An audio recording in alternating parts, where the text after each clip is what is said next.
Welcome to the Sliver and Bite podcast, where we explore everything food, how to cook it, and even how to grow it. Let's make hot honey chicken strips. You can dial up or dial down the spice to suit everyone. I'm using chicken breast. However, you can use whatever part of the chicken you like, such as just the tenderloin or the thigh. Because I will be velveting this chicken, it won't matter, it'll all be tender. I'm just trimming off some of the fat, and in this particular case there was a little bit of bone left. And then I am going to cut down the tenderloin and put that in the bowl, and there is usually just a little line of fat through the center of it, so just removing that, and then cutting the rest of this chicken breast into strips. So that it cooks evenly, you want to make sure that you don't have too big a pieces in there. Otherwise, you may need to finish the chicken off in the oven, which is a great way to keep it warm and crispy. And now it's time to velvet. And if you are unfamiliar with this term, I am pouring baking soda over the chicken, massaging it in, and that'll sit in the fridge for up to 15 minutes.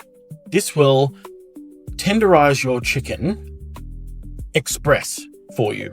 This is used in a lot of Asian restaurants. You want to make sure that every bit of the chicken is covered in the baking soda and then covered and refrigerated. Make sure you don't exceed 15 minutes, otherwise you stand to have the chicken turn to mush. Once the 15 minutes is up, you can put it in a cold bowl of water, and we're just going to wash each individual chicken strip off just to make sure that the baking soda is completely removed. I'm putting this on a clean tea towel. In the past, I have used paper towel.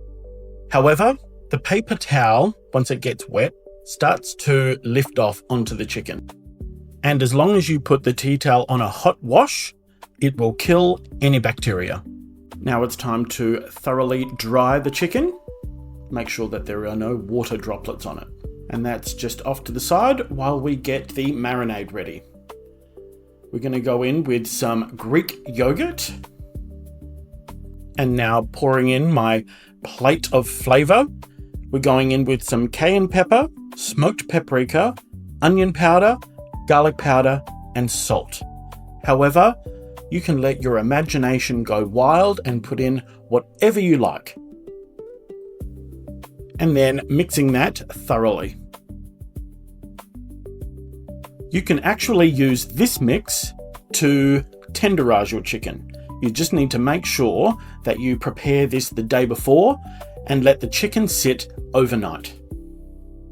Now just adding the chicken strips into the marinade and giving that a good mix and making sure that every piece of chicken is touching the marinade.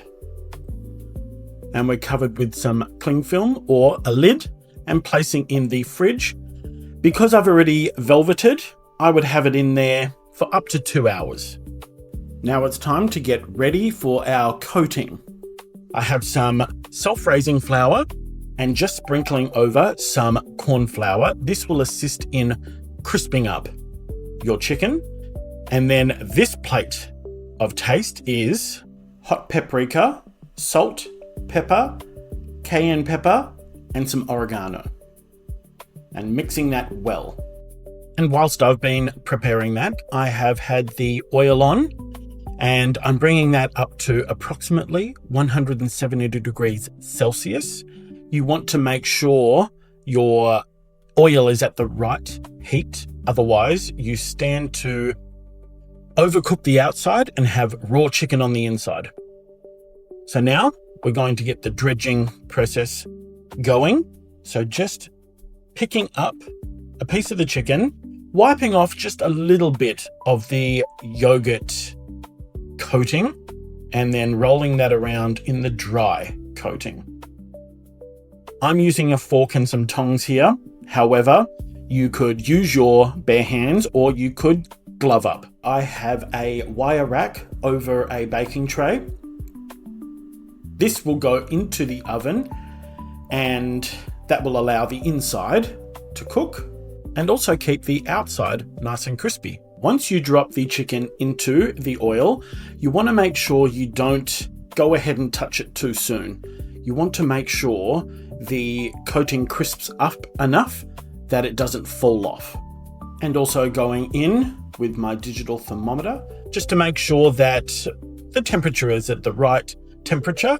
And you want to make sure that it's not too hot, because that can also create trouble in the kitchen with smoke and possible fire. So you've got to be careful. And then safely retrieving that from the oil and letting it drip on the drip tray, and then going in for a second round. And just a side note, you want the internal temperature of the fattest part of the chicken to be 74 plus degrees Celsius or 165 degrees Fahrenheit. And getting ready to plate up, I'm just putting some of my homemade ranch dressing into a bowl next to the bed of rocket, just retrieving the chicken from the oven and then plating that nicely around the ranch and on the bed of rocket, which is of course not necessary, but looks great if you're serving to guests, but also prevents the chicken from sweating. It is succulent. It is so beautifully soft and juicy.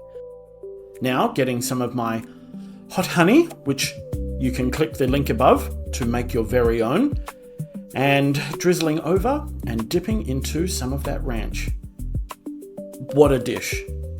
And easier than you think. Thank you so much for listening to this episode of the Sliver and Bite podcast.